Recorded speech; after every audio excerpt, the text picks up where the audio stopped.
Bom dia, time diferenciado. Sejam bem-vindos a mais uma edição do Direito Bancário em Debate. Convida com Felipe Sérgio, advogado diferenciado que atua muito na fraude Pix, e vocês aprenderão muito aqui hoje. Você que está entrando, já deixa aqui o seu coraçãozinho, já clica aqui no aviãozinho, compartilha com seu amigo, sua amiga advogada que precisa aprender sobre fraude Pix, que é um assunto que cada vez mais cresce na advocacia, não só em quantidade, mas no valor dos golpes sofridos pelas pessoas. Então, é muito importante que você contribua aqui com a disseminação dessa live para que mais pessoas saibam sobre este assunto. Estou vendo aqui doutora Regina, doutor Fábio Nogueira, doutor Fernando Medeiros, doutor Guilherme Garcia, todos um bom dia, doutor Paulo Negrito, Fábio Rodrigues, doutora Kátia, doutor Rodrigo Bursoloni, sejam muito bem-vindos vocês. Deixa eu ver se o Felipe está aqui já para a gente não perder mais tempo e trazer muito conteúdo bacana para vocês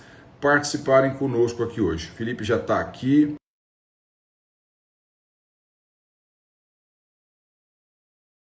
Um assunto extremamente importante para a atualidade. E você que ainda não se inscreveu para o nosso curso gratuito de advocacia contra a blacklist, nos dias 8 e 9 de abril agora nós teremos um curso gratuito para você aprender sobre blacklist bancária. Bom dia, Felipe. Bom dia, está me ouvindo, professor? Perfeito, eu te ouvindo perfeitamente. Você está conseguindo me ouvir? Estou, maravilha. Ótimo. Felipe, primeiro, obrigado por aceitar o nosso convite para estar aqui hoje. Tá? É uma honra te receber aqui para falar sobre esse assunto tão importante.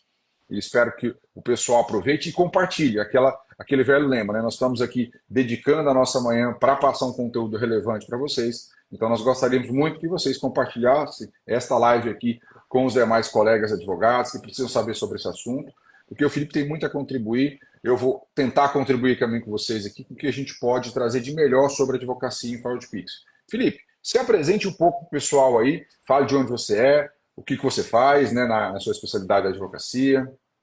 Bom, meu nome é Felipe, eu sou advogado aqui de Maringá, do Paraná, cidade do interior, e eu comecei a atuar no nicho do golpe do Pix exclusivamente pelo curso do professor. Eu tinha uma ideia de lançar um anúncio no Google Ads, né, fazer o tráfego, e aí eu pensei, eu precisava descobrir um nicho que fosse menos concorrido. E aí veio o professor no mercado, apareceu o anúncio dele, só ele falava sobre esse tema de golpe Pix. Me interessei pelo tema, entrei na DB e desde então faz já 1 ano e meio, mais ou menos, que eu já tenho anúncio no Google exclusivamente no nicho do golpe do Pix. Felipe, esse assunto, né, falar de anúncio, falar de Pix, eu acho que é importante a gente já começar, não falando tecnicamente da responsabilidade dos bancos, mas falar dessa primeira fase, que é ter o cliente. Eu acho que é interessante isso, né? Eu acho que é uma dor de todo advogado, toda advogada no início da carreira. Como é que foi para você? Conta um pouquinho dessa experiência de prospectar no digital. Então, eu comecei fazendo a campanha no Google Ads, e aí começou a ver clientes de todo o Brasil, comecei a criar experiência, entender a jurisprudência de cada tribunal e tudo mais. E aí foi tomando a proporção que eu comecei a receber indicação dessas pessoas. Aliado a isso, eu comecei a produzir conteúdo nas redes sociais sobre golpe Pix, sobre outros temas do direito do consumidor bancário. E a coisa foi acontecendo. Comecei a ser indicado em vários lugares, na delegacia da minha cidade estão me indicando, porque viram um vídeo meu, eu não sei quem está me indicando. Inclusive, eu agradeço a pessoa que está me indicando. E vai na delegacia, eles falam, ó, faz boletim de ocorrência. Aí eles geralmente falam, não tem o que fazer. Agora está chegando alguns casos para mim de pessoas que vão na delegacia. Então, você vai criando uma notoriedade aos poucos. E interessante que, assim, é um nicho que você consegue cobrar um valor inicial. Isso acaba te sustentando a sua campanha no longo prazo, entendeu? Então, assim, por exemplo, hoje é um nicho que a pessoa fala, mas o golpe, tem como você cobrar um valor inicial? Sim, é possível cobrar, porque desde que você mostre que você é um especialista na área. É o que eu sempre falo aos meus colegas, quando você se posiciona como especialista, você sai um pouco daquela guerra de valor, entendeu? De preço. E eu vejo muito isso, porque com os ensinamentos do professor, eu aprendi a dominar a parte prática e teórica do golpe do Pix, tanto da questão processual quanto a parte dos bancos, administrativa, como eles agem, o que eles têm que fazer. E aí, nesse sentido, eu fui me aprimorando, aprimorando, e hoje graças a Deus, estou tendo bastante demanda e tornando a referência nesse assunto. Felipe, bacana você falar nisso. A gente até conversou uma certa vez sobre uma situação, né, bem interessante que aconteceu, da pessoa te procurar, ela ir procurar outro, isso é normal, tá, gente? Procura um advogado, ela Sim. consulta outro, e no final das contas ela voltou para fechar contigo, né? Eu acho que isso que você falou de se tornar um especialista no assunto, dominar o assunto, eu acho que é não só determinante para o trabalho do peticionamento, Felipe, mas eu acho que é importante no convencimento do cliente. Porque nós temos milhares de advogados no Brasil, né? 1.300.000, já passou já a casa de 1.300.000. Quando você sempre no atendimento repete mais do mesmo, eu acho que isso é importante falar. Eu queria que você contasse um pouquinho dessa experiência, né? O seu atendimento na fraude Pix e que gerou esse convencimento do cliente voltar para você por você ser uma referência no assunto. Fala um pouquinho sobre a importância de conhecer na hora de atender o cliente, sabe? Então, o que que acontece? Hoje, quando eu vou fazer o atendimento do golpe do Pix, eu acabo explicando minuciosamente como os bancos funcionam, como funciona o DICT, o mecanismo de devolução, os critérios para abertura de contas, as resoluções do Banco Central, as normativas do Conselho Monetário Nacional. Eu acabo fazendo toda essa explicação detalhada para o cliente. Então, por exemplo, eu atendo o cliente. Aí ele vem, mas tem como recuperar esse dinheiro processando os bancos? Eu falo, sou bem sincero. Caso a gente verifique que houve alguma falha de segurança, sim, é possível recuperar estes valores. Caso não seja, eu dispenso o caso, porque a gente não pode também fazer aquela litigância de má fé, entendeu? Só para querer pegar o dinheiro do cliente. Então, tem muitos casos que eu acabo dispensando, mas a maioria dos casos, hoje, a gente vê que os bancos são muito omissos quanto aos critérios de segurança. Infelizmente, ainda, os bancos estão engatinhando. A gente vê que algumas instituições maiores estão começando a se adequar, mas principalmente fintechs, que são esses bancos menores, os bancos digitais, eles são muito omissos quanto a esses critérios. E aí, quando o cliente vem para mim, eu vou atender ele, eu começo a explicar para ele, às vezes ele fala, tá, beleza, vou ver e depois eu retorno. Geralmente é o que está acontecendo, passa ali às vezes 4, 5 dias, quando eu não fecho o contrato, o cliente volta. Por quê? Ele foi num advogado e esse advogado explicou para ele, dá para entrar com o processo e a gente consegue recuperar o dinheiro. Tá, mas como? Onde que o banco errou? O que que ele fez? O que que você tem de caso concreto? Entendeu? E hoje, graças a Deus, já tem alguns casos, como eu comecei a atuar um ano e meio mais ou menos, meus casos começaram a sair esse ano as sentenças. E graças a Deus estão sendo favoráveis. E os que não foram favoráveis, que são minoria, eu juntei jurisprudência do meu tribunal ou do tribunal que eu atendi. Então, nessa forma, eu consigo ter a segurança que eu estou recorrendo, mas não a certeza que vai reformar, mas eu tenho uma Uhum. grande base por trás, entendeu? E o que eu tenho percebido, professor, é que, assim, principalmente com marcas menores, a minha fundamentação, quando eu fundamento no processo, eles não que eles usam a minha fundamentação, mas às vezes eles pegam a jurisprudência que eu juntei, às vezes procuram algo semelhante e eu vejo que a fundamentação, que antes era culpa exclusiva da vítima, sempre bateu nessa tecla, culpa exclusiva da vítima, começou a mudar. Então, fazer uma fundamentação bem feita, eu tenho visto alguns juízes utilizando a minha própria fundamentação na sentença. Cara, isso é maravilhoso, entendeu? Isso é importante, viu, Felipe? Isso que você colocou, e eu sempre tenho batido muito isso com os alunos, sobre a importância de você conhecer o que você está trabalhando, porque isso realmente é o diferencial no fechamento. Porque senta na sua frente, senta na frente de outro, o cara vai, peraí, esse outro está querendo me enganar. E o que você falou, eu fico muito feliz com isso, da responsabilidade social sua de você não pegar causas que você sabe que não tem a mínima viabilidade de ação. Porque às vezes o que tem acontecido? A pessoa pega só para cobrar os honorários iniciais, sabendo que não tem a mínima chance de ganhar, isso é uma irresponsabilidade do profissional, Com né, certeza. fazer isso. Isso é muito importante, a gente tem que ter responsabilidade social, porque na verdade a advocacia eu penso que ela tem que ser sustentável. E quando eu começo a praticar essa conduta de pegar por pegar, lá na frente eu vou pagar um preço alto, porque eu vou ter uma chuva de improcedentes, um monte de sentença ruim, né? E o cliente nunca mais vai me indicar. Não E uma coisa que a gente precisa aprender na advocacia bancária, esse cliente da fraude Pix, ele certamente vai ser seu cliente em outra ação bancária no futuro. Porque o cliente da FraudPix, ele tem relação bancária. E um cliente da área bancária, ele nunca é um cliente de uma ação só. Ele sempre traz outras oportunidades para você. Você que precisa aprender a explorar essas oportunidades. Então a gente não pode agir de modo desleal com o cliente. Tá? Então não pode. Você não pode prometer resultado, óbvio. Com Mas certeza. você tem uma noção daquilo que está acontecendo diante do caso concreto. Você tem uma perspectiva, né? É o que a gente chama de jurimetria. Peraí, nessa situação já tem vários precedentes, várias condutas positivas que eu posso me espelhar. Então, acho que isso é muito importante de responsabilidade social, Felipe, mais do que falar sobre responsabilidade do banco e tudo mais, né? Isso é bacana. Parabéns pela conduta, viu, Felipe? Fico muito feliz com E é isso. o que eu sempre falo para os meus colegas advogados. Eu vou pesquisar a jurisprudência do golpe do Pix, aí eu olho a jurisprudência lá. Um monte de improcedência. Tá, mas por que que gerou improcedência? Aí você vai pesquisar, o advogado não sabe como funciona a parte administrativa do banco, ele pega o modelo da internet e entra com a petição. A ação do golpe do Pix não dá para você fazer aquela advocacia em escala, porque ela é algo muito técnico, demanda conhecimento das resoluções e das normas, e cada caso é um caso. Não tem como você botar numa forma ali e sair distribuindo, entendeu? Então, hoje eu pego menos processos, mas eu tento focar em golpes de valores mais altos para dar uma rentabilidade melhor e não ficar nesse negócio de querer ir pegando vários processos, entendeu? Então, eu acabo tendo um piso ali que eu trabalho de valor de prejuízo do cliente e eu acabo trabalhando dessa forma. Então, essa questão da jurisprudência tem que tomar cuidado, porque às vezes o advogado se ilude muito com isso. Tem 10 jurisprudências favoráveis, mas ele vê lá, tem 2 favoráveis. Opa, por que esse advogado ganhou? Você pode ver que ele domina o tema, entendeu?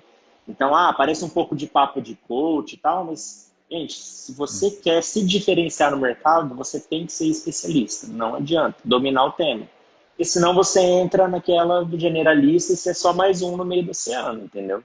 Isso que você falou, Felipe, eu acho que também é um outro ponto fundamental, que é a questão da jurisprudência. Às vezes a pessoa dá uma googada rápida ali, olha o cenário da jurisprudência, mas não é assim. Ele não olha a origem da discussão. E isso acontece Exato. não só com a advocacia em fraude PIX, pessoal, mas qualquer tipo de advocacia.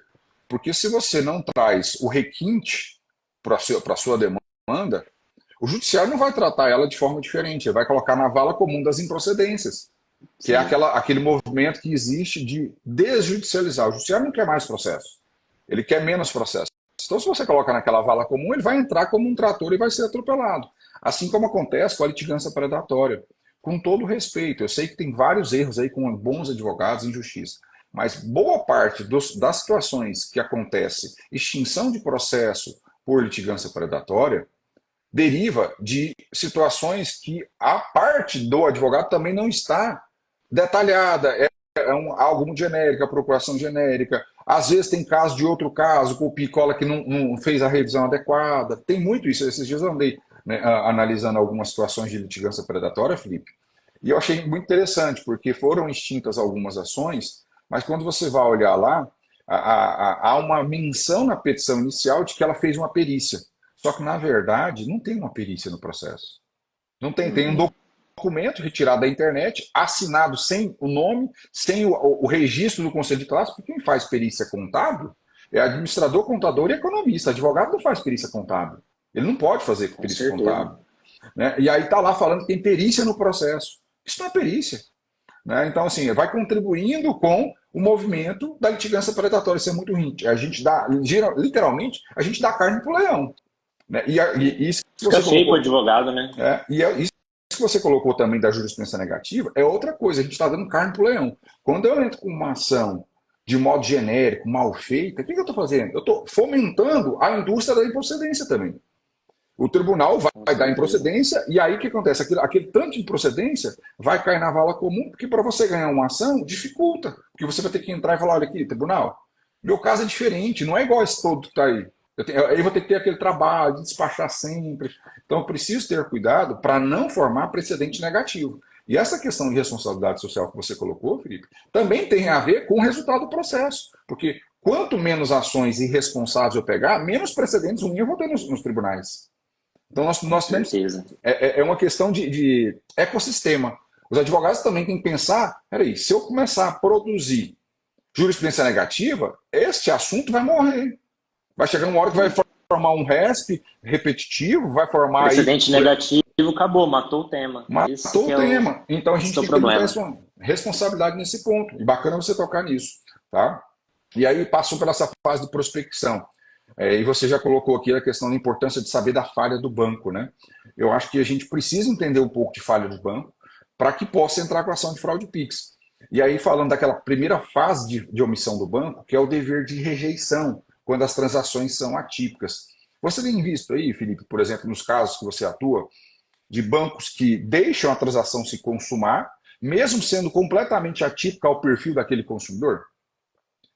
Tem visto sim bastante, principalmente geralmente pessoas de menor porte econômico. A pessoa ali movimenta a conta bancária dela 2, 3 mil reais e vai lá e faz um Pix de 30 mil. E o banco não faz aquela trava de segurança, né, que é o bloqueio cautelar, para fazer a verificação se aquela chave Pix do recebedor, do banco recebedor, que é o golpista, não tem nenhuma denúncia contra essa chave. Eles acabam não cumprindo o que o Banco Central determina. Então, o que eu vejo hoje? Bastante caso de, principalmente, pessoas idosas que são hipervulneráveis perante o Código do Consumidor. Esses processos, principalmente com idosos, têm dado bastante procedência. É isso que eu tenho feito algumas pesquisas. Tem alguns casos já de atipicidade de transação. E assim, a gente vê que muita gente acaba se baseando no valor do Pix. A gente tem que se basear na movimentação bancária, porque o banco não tem como ele adivinhar. Aliás, fiz um Pix, beleza, mas quantas a pessoa movimenta por mês? Então a gente tem visto jurisprudência negativa porque os advogados também não se atentam a isso, entende? E é bacana isso da questão da tipicidade, Felipe. Não é só o valor, né? A gente olha só para o Pix isolado. Não, não é isso. É horário do Recorrência Pix. de transações. Isso, perfeito. Os horários, porque às vezes nunca fiz Pix no final de semana. Aí do nada eu faço um Pix de 10 mil no final de semana. Isso é completamente atípico, né? Não só pelo valor, mas pelo dia da semana. É um dia não útil. O limite bancário Olha, é diferente. eu tive um cliente que ele caiu naquele golpe das tarefas lá do Telegram, que eles prometem, trabalha em home office, você curte uma página lá, os produtos e acaba ganhando as comissões. Depois eles vão te pedindo dinheiro para tirar o investimento e viram uma bola sem fim. Eu tive um cliente que ela teve 12 transações em um dia só. 12. Cara, se isso para mim não for uma transação atípica, fora do padrão, e o banco não fez o bloqueio cautelar, eu não sei o que é uma transação atípica. Porque, assim, é muita transação. O banco ele tem que fazer esse bloqueio para ver, opa, peraí, o que está acontecendo? Essa pessoa está tirando dinheiro demasiadamente. E você colocou no início a parte dos bancos grandes, né? Os bancos não só têm obrigação legal de fazer esse bloqueio, que a resolução número 1 do Banco Central fala que tem que fazer, mas como eles têm estrutura tecnológica. O problema é que eles não querem fazer. Eles, na verdade, esses fintechs, esses bancos, eles acreditam que vale a pena o risco. A Sim. verdade é essa, porque poucas pessoas vão para o Poder Judiciário. Se você começou um ano e pouco, Felipe, quantas pessoas falavam de advocacia em fraude Pix, fora eu falar ali há um ano e meio, dois? Ninguém. Ninguém falava. Ninguém. Então ninguém ia para o Judiciário. Então os bancos estavam se lixando para o que acontecia. Essa Começou que a era a ter grande realidade. procedência, começaram a se adequar. Quando eu comecei no curso, eu falava para os colegas da tese, não, isso aí é lobby bancário, vai entrar contra o banco, já eles vão derrubar e tudo mais, e não é bem assim. A gente tem visto que os Sim, bancos estão tendo problema na justiça, entendeu? Porque eles estão sim. descumprindo os critérios básicos de segurança. Você vê aquele banco amarelinho grandão que tem, aquele banco, ele está se adequando de uma forma assim até impressionante. Eu sou cliente desse banco amarelinho grandão que tem aí. Esse banco, ele está até me passando raiva, porque às vezes eu preciso e não consigo. Final de semana, à noite, fazer algum Pix. Às vezes você sai, por exemplo, para jantar e você precisa fazer o Pix, ele te trava. Né? Sim, Ao ponto até de estar exagerado já o mecanismo de segurança deles. Então, eles estão com medo mesmo, eles estão até ligando. Esses dias eu fui sim. fazer uma transação ali no valor de 20 mil reais, ligaram para saber se era eu e desbloquearam depois de 15 minutos. Eu falei, olha aí, tá vendo? O Ah, noticiário moldando a sociedade, entendeu? sim, perfeito. E é engraçado, Felipe, isso que você está falando, até parece que é engraçado, mas é ruim. Esses dias eu fiquei brava com um atendente, porque assim, tem o golpe da falsa central de atendimento, pessoal, que tem a ver com Pix também, tá? Eu tenho E aí, casos desses também. o que que acontece? Os estelionatários, eles ficam ligando, falando que você foi vítima de alguma coisa, e que quer te ajudar e tenta te induzir a sofrer o golpe. Só que agora os bancos estão ligando também para isso. E é um alerta que a gente tem que fazer para a sociedade, Felipe. Como você fala também com o público final, é importante esse alerta. os bancos têm uns números padrões.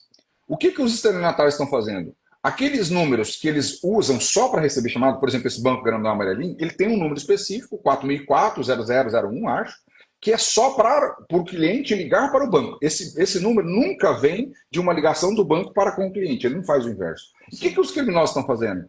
Eles mascaram os números, colocam esse número como face. Então, quando você recebe a ligação, está com esse número. Você acha que é do banco, e não é do banco. E aí, na verdade, você acaba caindo no golpe. Só que esses dias, Felipe, foi engraçado, porque uma atendente me ligou de uma compra. Olha, eu vi que aqui uma transação suspeita e tal. Começou a falar, olha, minha senhora, para de querer dar golpe, eu trabalho com isso, pelo amor de Deus. Às vezes eu recebo alguma SMS, dá vontade de fazer uma ligação. Ah, compra não aprovada na Zara, de R$ 2.000. Eu falei, não, amigo, não, pra cima de mim, não. Aí eu falei, você tá querendo dar golpe golpista, como diz outro? Ah, não, Não. amigo. Aí ela ficou, não, ela ficou brava. Essa escola eu sou professor, né? Não. Professor Mero. Mas infelizmente acontece, viu, gente? E está acontecendo muito o golpe da Central, por causa dessas inteligências que os criminosos praticam, de mascarar ali os números, a gente tem que ficar atento e disseminar. E é uma forma boa de você prospectar clientes, tá? É uma forma boa, porque você ensinar como os golpes acontecem para o cliente se prevenir, e o Felipe tem feito conteúdos assim importantes, é uma forma de você prospectar no digital, porque a pessoa vai se reconhecer, opa, eu passei por essa situação, esse cara está falando a verdade, ele sabe o que ele está falando, porque realmente é assim que acontece. Então entender também um pouco dos golpes é importante, né, Felipe? E Sim. aí, com relação à tipicidade, é uma forma de você responsabilizar o banco, independentemente de qualquer outro cenário, se a transação é atípica e o banco não bloqueou, ele falhou. Ele já falhou ali, Sim. já, né, Felipe? Aham. E é um elemento para você ganhar. Às vezes a pessoa acha que tem que ter uma conjunção de falhas. Não, esta falha é determinante, gente. Se o banco tivesse bloqueado, o crime, o estelionato não teria acontecido. A lesão não teria ocorrido. Então você tem o ato ilícito, você tem o resultado danoso e o nexo de causalidade. Sem essa falha do banco não teria ocorrido o resultado criminoso. E aí vem, Felipe, e as pessoas precisam conscientizar da argumentação do banco. O banco vem, não, o cliente é que fez o Pix, o problema é dele, ele assumiu isso no negócio.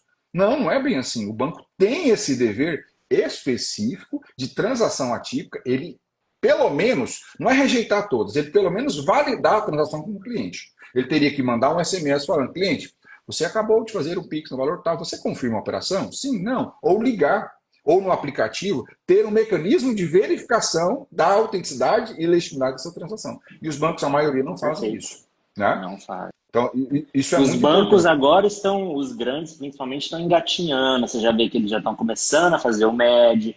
Aí, Sim. fez o MED, beleza, mas cadê o número da operação no sistema DICT? Cadê o relatório? Tem alguns bancos que respondem a notificação entregando o relatório, tem os bancos que não. Então, banco que não, você tem uma chance de entrar com processo e às vezes conseguir provar que eles falaram que fizeram MED, mas não fizeram, entendeu? Então, assim, é peculiaridades que você atuando com o nicho, você acaba começando a entender como funciona. E aí, Felipe, você já entrou no MED, que é um assunto importante também. Nós falamos do primeiro ponto de possibilidade de responsabilidade, que é a transação atípica. Nós temos o segundo ponto, que é o procedimento do MED, que o Felipe está falando. O nome é feio, pessoal, mas é isso que está denominado nas normativas. Mecanismo especial de devolução. Nada mais é do que um procedimento em que o consumidor reclama ao banco e este banco ele vai fazer uma triangulação da operação. Ele vai, o seu banco, do cliente que foi vítima, ele vai mandar uma ordem para o DICT, que é o diretório lá do Banco Central, e que vai mandar para o banco de destino. Olha, bloqueie o dinheiro na conta do criminoso, do estelionatário. Então é como se fosse uma penhora administrativa, para ficar mais claro, né? Tem a penhora judicial, é como se fosse uma penhora administrativa. Uma teimosinha. E aqui nasce muita responsabilidade. Felipe, até a gente já discutiu uma vez sobre isso, né, Felipe? Dos bancos, tem muito banco esperto, gente. Porque você reclamou para o banco hoje, né? Hoje nós somos 28/3/2024. Imediatamente esse banco teria que mandar uma notificação de infração. O que ele faz? Ele demora. Ele demora a Manda abrir. 2, 3 dias depois. Você olha lá o relatório do DIT, dias depois. E aí tá Aí cai na perda de uma chance, né? Sim, e aí está a sagacidade, Felipe, de pedir o relatório do DICT, para você conseguir materializar que aquele banco foi negligente, ele demorou a abrir o procedimento. Né? Então não dá para Perfeito. fazer hoje, né, Felipe, ação sem analisar isso. Por isso tem Eu as não consigo. notificações que o professor ensina no curso que já consegui até fazer acordo sem precisar entrar com processo, graças às notificações, que os bancos estão realmente com medo. A gente tem percebido isso, que eles não estão antes, quando eu comecei a atuar no nicho, eles respondiam as notificações mesmo assim, não quero te responder. Uhum, Hoje eles já vão lá, falam que faz o uhum. MED, e fala que foi isso, retornou isso, entendeu? Então tem todas essas periculosidades aí. Na notificação, você já pede tudo. É uma notificação para o pagador e outra para o recebedor. Às vezes, você precisa repetir a notificação por outro canal. Né? A gente faz pelo Gov, BR, né, consumidor, ou depois por meio do Bacen, mas a notificação é um conteúdo só. A gente entrega isso tudo pronto no curso para vocês. E aí, com relação a estas notificações, elas são importantes demais para você analisar a viabilidade da ação. A resposta do banco é fundamental. É fundamental para você trabalhar melhor aí e trazendo mais elementos de responsabilidade. E até mesmo, porque às vezes o banco falha na tipicidade e falha no médio. Veja, isso tem que ter impacto aonde? No dano moral.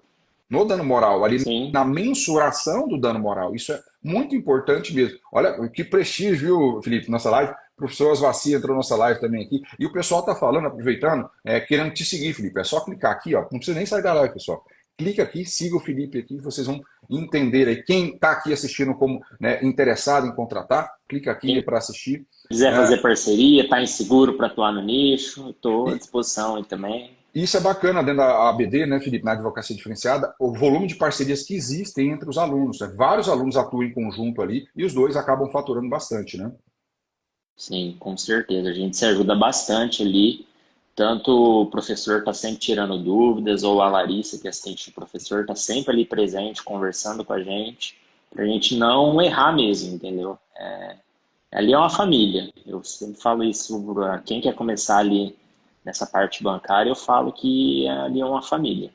Vale a pena entrar ali na BD. E aí, dentro do médico que a gente estava falando, né, quando a gente pode buscar a responsabilidade do banco? Né? Quando ele falha na operação desse sistema. Primeiro, ele tem que notificar imediatamente. Ele demorou, ele falhou. Teoria da perda de uma chance. Dá para se aplicar ali. Também tem um outro cenário que a gente tem. Às vezes, ele faz a notificação, só que ele faz de forma demorada. Ele demora 3, 4 dias. Ou tem a situação que tem a negativa, Felipe. Eu já vi casos em que o cliente reclama ao banco. Ele não fala médico, o cliente não tem a obrigação de saber que é um mecanismo especial de Ele evolução. não sabe, né? Ele reclama o banco. Sabe o que o banco faz? Cruza os braços e não faz nada. Né?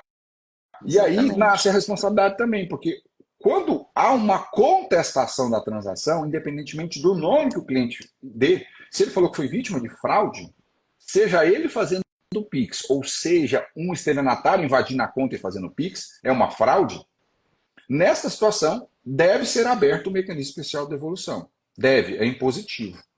Se o banco recusar, ele teria que fundamentar por que está recusando. Normalmente eles não falam nem por quê. Verdade. Então, aí nasce a falha do banco e nasce a responsabilidade, teoria da perda de uma chance. O banco retirou a chance do cliente recuperar o dinheiro. E existe, quando eu falo teoria da perda de uma chance, vendo o pessoal comentar, a perda de uma chance, pessoal, tem que ter probabilidade daquilo acontecer, do evento que eu estou buscando acontecer. E existe probabilidade altíssima de recuperar o dinheiro quando o banco faz isso de modo imediato. Tanto é que, em inúmeros casos, há êxito em bloquear dinheiro administrativamente. Então, existe sim a probabilidade. Então, o banco retira esta possibilidade de você reaver o dinheiro. Então, aí é uma falha. Né? Eu Isso tive um falando. cliente que, com o MED, ele acabou conseguindo recuperar R$ 8.000. Ele caiu no golpe, ele ligou questão de 20 minutos depois, mais ou menos. O banco, que é uma instituição grande, é um dos maiores bancos do país, foi lá, fez o MED, passou ali 72 horas, tornaram o dinheiro para ele. Então, é assim, quando o banco não faz, ele tá não assim, ele tá passando pano para a atividade dos golpistas, facilitando a ação dos golpistas. Sim. E isso a gente está falando só do banco pagador ainda, né, Felipe? A gente tem o outro lado ainda, que é o banco recebedor, que pode falhar. Então, dentro do espectro da responsabilidade do banco pagador, nós temos esses dois cenários importantes: a tipicidade e falha dentro do mecanismo especial de devolução. Ainda tem o banco recebedor, que é o banco de destino da transferência. Nós temos a possibilidade de falha dele também no médico, porque às vezes esse banco recebedor, ele recebe a notificação do banco de origem, que é o banco pagador, e ele recusa, ele não faz o médico. Porque quem bloqueia o dinheiro na conta efetivamente é o banco de destino, o banco pagador. E ele não faz isso. Nasce também mais uma hipótese de responsabilidade ali. É uma falha que acontece dos bancos nesse cenário. Só que a maior falha, para mim, não é nessa questão de realizar o bloqueio. A maioria tenta hoje, nesse cenário atual. Agora, o que eu vejo interessante, Felipe, é a teimosinha que a gente brinca. E a teimosinha, gente, não é o nome que eu criei. O nome, a teimosinha é da penhora judicial, não se esvajude a teimosinha, mas na esfera administrativa também existe a partir de janeiro de 2023. Desde janeiro de 2023, os bancos obrigatoriamente têm que fazer múltiplas tentativas de bloqueio na conta dentro do prazo de 90 dias a contar da transação. Então, nesses 90 dias, eles precisam ficar tentando bloquear o dinheiro. O que acontece na prática é que eles não fazem isso. Não é, Felipe? Como é que eles têm feito a resposta aí nos seus casos? Olha, a gente faz a notificação aqui no escritório para fazer a teimosinha. Eles dizem que fizeram a busca por 7 dias de valores e respondem no prazo de 10 dias úteis ali do Banco Central, quando faço reclamação no Bacen, e falam que não encontrou nada, ou falam que encontrou 50 centavos, R$ 1, que seja. Mas eles não ficaram por 90 dias fazendo a busca. Então, assim, a gente vê que aí já tem mais uma falha, porque às vezes a outra pessoa faz uma transação e cai um valor na conta do golpista daqui 2 semanas, não faz o bloqueio do valor, entendeu? Então, assim, é bem complicada a situação. E essa teimosinha, gente, e é importante dizer, não é o dinheiro só do cliente, é como se fosse uma penhora online mesmo, tá? O dinheiro que caiu na conta tem que bloquear. E aí é uma questão de ordem de penhoras, né, de bloqueios naquela conta. E os bancos não estão fazendo essa teimosinha. Poucos têm feito. E aqui tem que surgir um ponto de alerta para o advogado. Porque se o banco informa na resposta que ele tentará bloquear o dinheiro durante o prazo de 90 dias, você não deve entrar com ação judicial antes disso. Porque você está tirando a possibilidade dele trabalhar. Ele tem o direito e o dever. Ele tem o dever de fazer o bloqueio por 90 dias? Tem. Mas ele também tem o direito de ficar tentando por 90 dias. Só depois disso que eu posso entrar. Então eu tenho que analisar. Por isso que a notificação é essencial. Muitas pessoas ignoram a notificação, falam que eu sou burocrático demais, né? Eu tenho ouvido essa frase aí. Ah, o homem era muito burocrático, inventando notificação. Isso não precisa, não, isso é balela. Mas espera aí, se o banco tem 90 dias para fazer, como é que eu vou entrar com ação antes falando que ele perdeu a minha chance? Ele não perdeu a chance, você que não deu chance para ele. Tem uma forma de fazer isso, mas quem quiser aprender vai ter que entrar na BD, né? Entrar antes dos 90 dias ali tem uma estratégia. Tem mecanismo para você entrar antes. Mas precisa fazer o trabalho extrajudicial. Não adianta querer ir para o judiciário direto que vai tomar tinta, vai ter improcedência com certeza.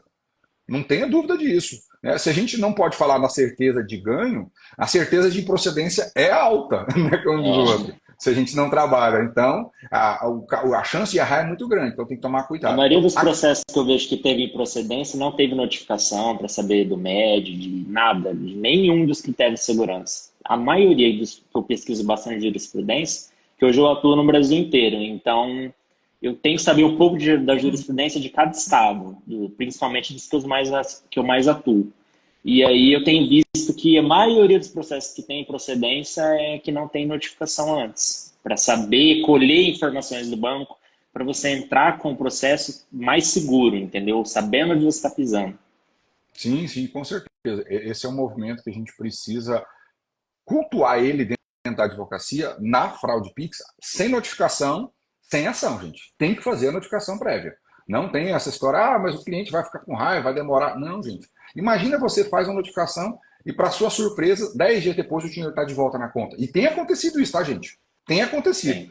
Veja, você resolveu um caso de um cliente em 10 dias úteis hoje no Brasil, é um milagre praticamente, porque uma ação judicial é 2 anos, no mínimo, se você trabalhar. Fora algum estado que aí tem um pouco mais de celeridade, mas a média é alta de demora do processo. Aí você resolve, mesmo que você não tenha o dano moral, mas você já devolva o prejuízo material para aquela pessoa, ela já fica extremamente feliz e satisfeita com o seu trabalho, com certeza.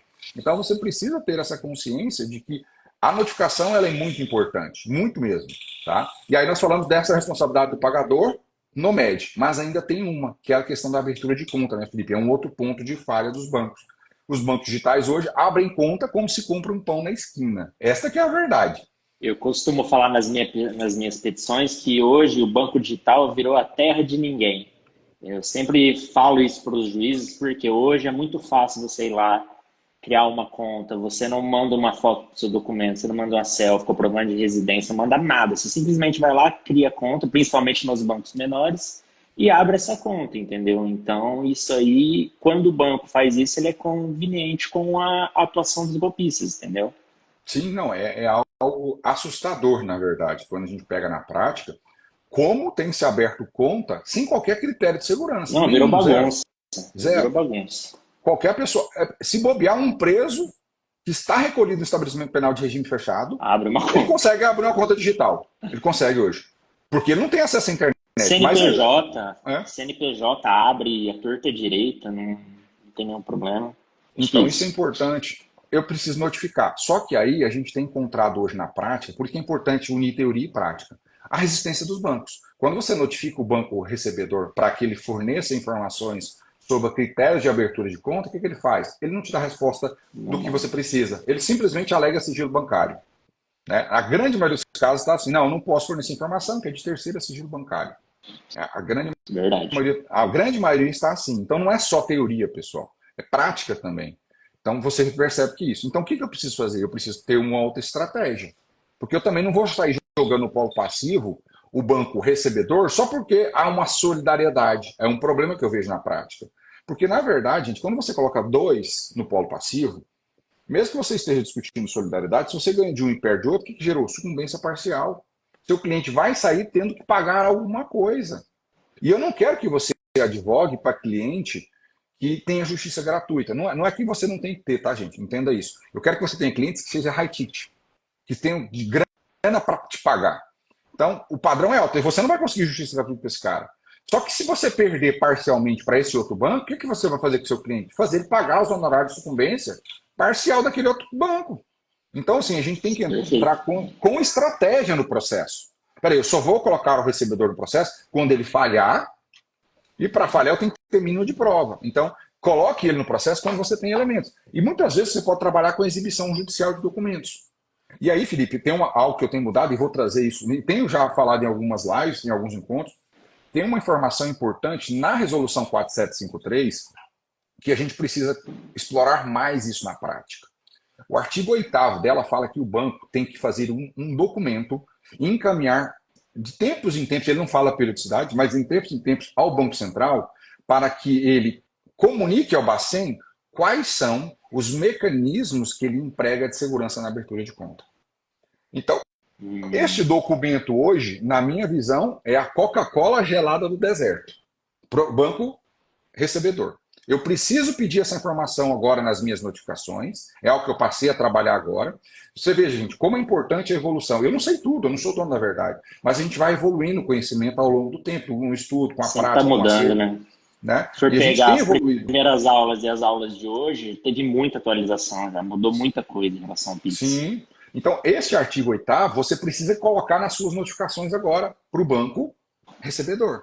Porque esse documento, ele existe, é uma obrigação legal. Se o banco não faz isso, ele está praticando um ato ilícito. Então ele está. E se normalmente ele vai te negar essa informação, o que ele está fazendo? Provavelmente ele não está empregando segurança na abertura de conta. Não está empregando. E tem um outro ponto, Felipe, que eu estou aqui investigando, estudando ainda, que é a comparação, que tem um elemento de abertura de conta, que está na resolução também, que a gente precisa explorar mais, que é a comparação do que é apresentado. Porque muitas vezes o banco vem na contestação e fala o seguinte, olha, está aqui, eu tenho esse documento pessoal e esse comprovante de endereço. Mas isto não é suficiente, porque apresentar um documento não significa que aquele documento tem uma autenticidade das informações. Por quê? Eu posso perder meu documento na rua. Pode haver uma fraude documental. Verdade. Então, o que tinha que haver? A comparação das informações e documentos que o cliente apresenta ao banco com um banco de dados público. Isso está literalmente escrito na resolução 4753.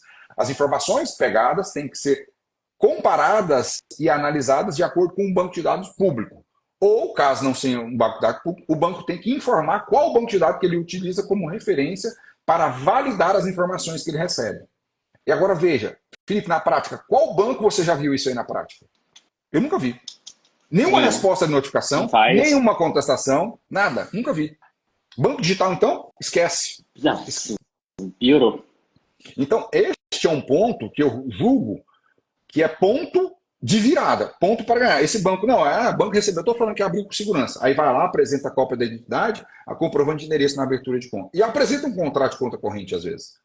Mas espera aí, validou essas informações? Cadê a validação dela? É um requisito, está previsto na norma. Por que ele não entregou a validação? Não é que está falando que pode validar, não. Tem que validar ou com um banco de dados público ou com um banco de dados privado. Mas tem que ter a validação.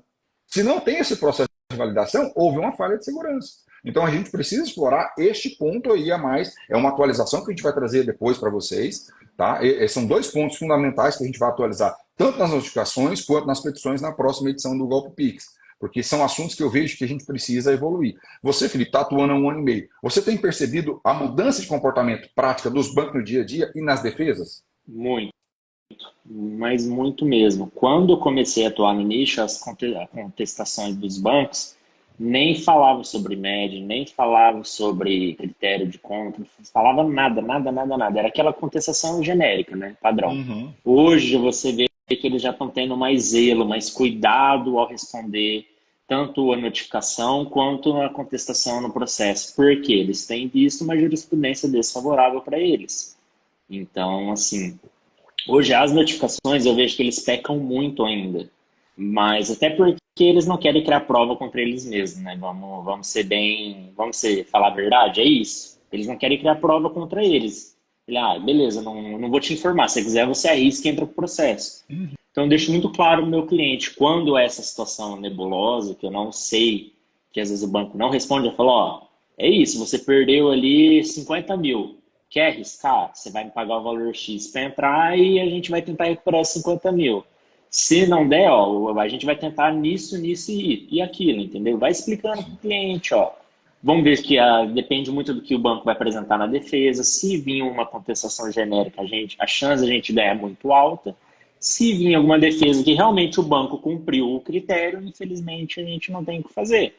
Então é meio que um risco, porque assim, a gente tem muito essa ideia, eu vou prejudicar o meu cliente. Mas você não colocou o cliente naquela situação. Ele já veio naquela situação e você está tentando salvar esse cliente, entendeu? Sim. Essa é a virada de chave que alguns advogados têm que ter, que eu sempre converso com os meus parceiros, que eu tenho parceria. Eu falo, cara, o cliente, ele já veio nessa situação. Lógico, você não pode ser negligente, pegar e vender uma coisa que não existe, porque você vai ficar feio para você, entendeu? A longo prazo isso não é interessante. Mas você tenta trabalhar dessa forma. Eu jogo muito limpo com o cliente. Eu vejo que no seu caso a gente tem contra esse banco, por causa disso, isso e aquilo, entendeu? E aí vai do cliente querer assumir o risco ou não. E graças a Deus, minhas ações têm dado bons frutos até agora. Tem os bancos com certeza recorrem, então eu estou na guarda aí dos recursos dos bancos. Mas até em primeiro grau que eu achei que não teria procedência, por ser um tema que às vezes os bancos, os juízes, aliás, não conseguem se atualizar, às vezes, porque tem muito tema para se atualizar. Sim. E, surpreendentemente, eu tô vendo bastante procedência. Então, eu estou bem feliz com essa evolução, até porque, assim, é o que o professor falava. Quem chega antes bebe água fresca. Quem arriscar e confiar aqui no que eu estou ensinando, eu ouvi as aulas do professor falar, faz sentido o que esse cara aí está falando, tem normativa, tem resolução, tem um embasamento legal, entendeu? Então, uma hora ou outra, o judiciário vai acabar se adequando. Então, é basicamente isso. Isso que você está falando, Felipe, de se adequar, evoluir, é natural, gente. E vocês vão perceber ao longo do tempo. Eu preciso me adequar enquanto professor, enquanto defensor público também, porque há uma mutação natural das coisas. Tanto a prática do banco no dia a dia, a prática da defesa dos advogados do banco. Então, nós precisamos nos atualizar constantemente. Tá bom? O pessoal tem várias perguntinhas aqui. O que eu vou fazer? A gente não consegue responder todas. Eu vou ter que viajar logo em seguida. Feriadão por aqui. Não sei se seria feriado, Felipe, mas tem um feriadão bom por aqui agora. Né? E aí eu vou abrir caixinha de perguntas em seguida a live aqui para vocês fazerem as perguntas de vocês e ao longo do feriado eu tentar responder todos vocês. Tá? E aí com relação a essa questão de recebimento, muita gente tem dificuldade. Como o Felipe falou no início da live, ele tem cobrado honorários iniciais também. Então você cobra honorários iniciais proporcional ao tipo de golpe. Não dá, por exemplo, um golpe de 10 mil, você cobrar 5 mil de honorários iniciais. O cara não vai te pagar. Né? Exatamente. tem que ter proporção, tem que ver a renda do cliente, quanto ele ganha, entendeu? Assim, para você ter uma noção do valor que você vai cobrar, do valor do golpe, entendeu? Sim. Cada E aí caso é um cobram. caso. Não tem como eu falar, eu cobro X para entrar com o processo de fraude. Não. Cada caso é um caso. O que você precisa fazer, que eu acho que é relevante, eu tenho batido nisso, e eu vejo hoje, Felipe, que até você precisa. Eu falava em R$ 3.000 o corte. Hoje eu acho que a gente pode elevar isso aqui, porque o volume de golpes cresceu tanto, e o volume financeiro também cresceu tanto, que hoje, dependendo do golpe, não vale a pena pegar. Para você que já está mais experiente, é de Não 5 para pego. cima, 10 para cima, para você ter um proveito econômico com um menor trabalho. Porque se eu Eu pego o não golpe. pego. Hoje, menos que R$ 10.000 eu não pego. Já Hã? peguei muito golpe pequeno, mas hoje eu não pego, porque eu sei o trabalho que dá e o trabalho para fazer o de 3 e o de 10 é o mesmo. Aham. Então, assim, hoje, pelo número de demanda que eu tenho devido a anunciar no Brasil inteiro, para mim não vale a pena. E não pense vocês, gente, ah, não, a maioria dos golpes é baixo valor. Não, tem muito golpe de alto valor. Tem golpes altíssimos, inclusive.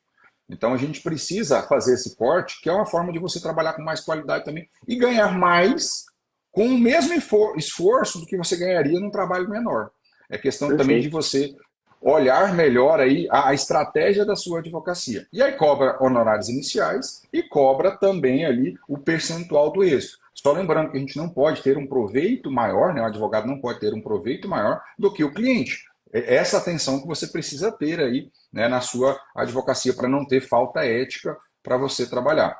Tá? O pessoal está falando, me passa os de três. Gente, lá dentro da ABD, troca ideia um com o outro. Tem muita gente. Paulo, eu sei que você está na ABD, manda lá no grupo. Tem muita gente lá trocando casos, trocando parcerias, fazendo, né, network ali dentro, que é muito importante, tá bom? Inclusive as lives, Felipe, eu tive o feedback de um aluno que fez live comigo aqui, que a partir da live pegou caso. Olha que Aí, ó, interessante. que bom.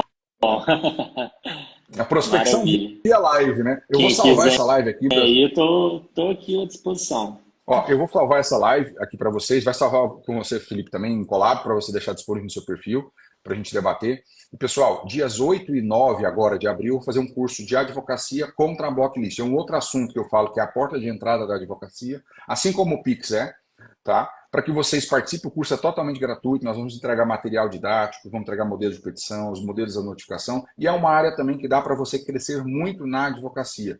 Tá? O curso é totalmente gratuito, clica aqui, entra no link da minha bio e faça a sua inscrição. Felipe, eu só tenho que te agradecer por estar conosco aqui há quase uma hora de live. Tá? Nosso Eu que objetivo sempre é agradeço, fazer professor. 50 minutos, tá aqui sempre com vocês, sei que todo mundo tem seus compromissos. E live muito longa também acaba sendo cansativa. E fica a oportunidade, o convite para você em outras vezes voltar aqui para a gente falar. Eu sei que é a segunda live sua. E agora eu tenho adotado esse padrão de fazer lives, né, no dueto aqui. Mais pessoas acabam ficando conturbado e não tem oportunidade para todo mundo. Então a gente vai fazer sempre às quintas-feiras aí com os alunos. Agradeço muito estar aqui. E deixe seu recado final para o pessoal. Críticas, sugestões, construções para a ABD também estão abertas aí. Não, professor, eu que agradeço a confiança ali, o contato. É o que eu sempre falo, todo mundo que não tem um padrinho na advocacia, ele tem que ter um mentor.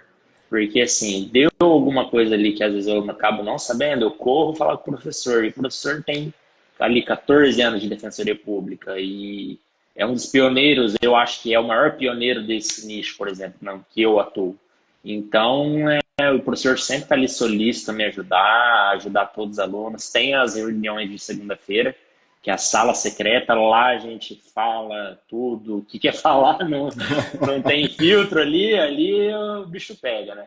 E é É muito verdade. aprendizado, muito conhecimento. Às vezes eu não atuo em outras áreas, eu acabo fazendo parceria com advogados que atuam em outras áreas e eu só tenho a agradecer mesmo que tem me ajudado muito com esses ensinamentos do professor. Financeiramente, valeu a pena, Felipe, de lá para cá?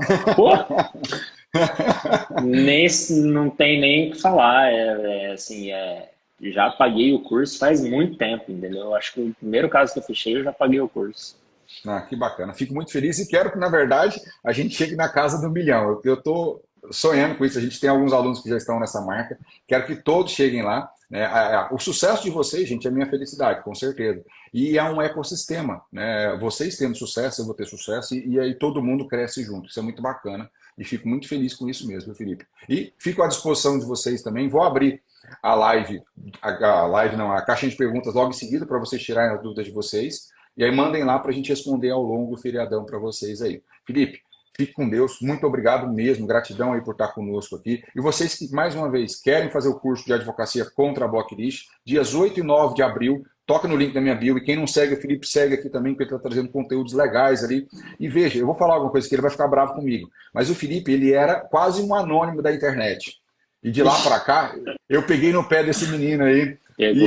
E ele tá produzindo conteúdo, tá virando e tá bacana, viu, Felipe? Cada vez, se você pegar o seu primeiro vídeo para hoje, eu sempre assisto os alunos, eu vejo como você tem evoluído aí a sua exposição, a forma de colocar conteúdo.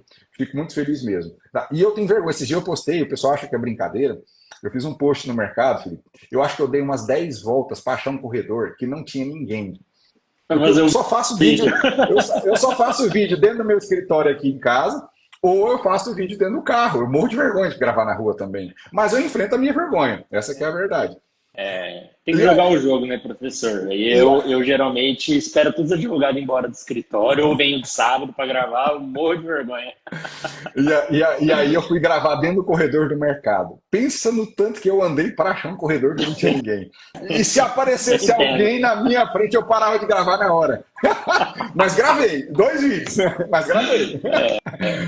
Tem que lutar, não tem jeito. A gente precisa perder esse medo. Tá? Eu acho que é importante perder esse medo. A internet é uma oportunidade gigantesca para você crescer na advocacia. Para quem não tem um padrinho, como o Felipe colocou, um mentor e uma internet na mão faz um estrago grande. Né? Muda a vida, com certeza. Com certeza. Tá, não tem nem o que falar. A produção de conteúdo hoje é primordial para você se posicionar como referência. Até para o cliente que vem às vezes pela internet, pelo Google, eu acabo ali mandando um vídeo meu.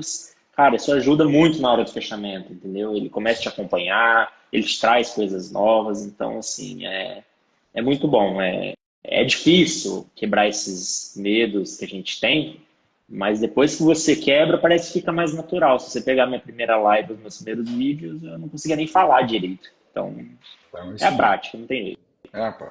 Vamos persistir, vamos lá, avante. Vamos lá. Viu? Muito obrigado. Obrigado a todos vocês que estiveram aqui conosco, tá? Fiquem com Deus. Na quinta-feira que vem teremos mais live. Na quinta não, mentira, na semana que vem nós vamos ter live de aquecimento, vamos ter live aí praticamente todos os dias semana que vem.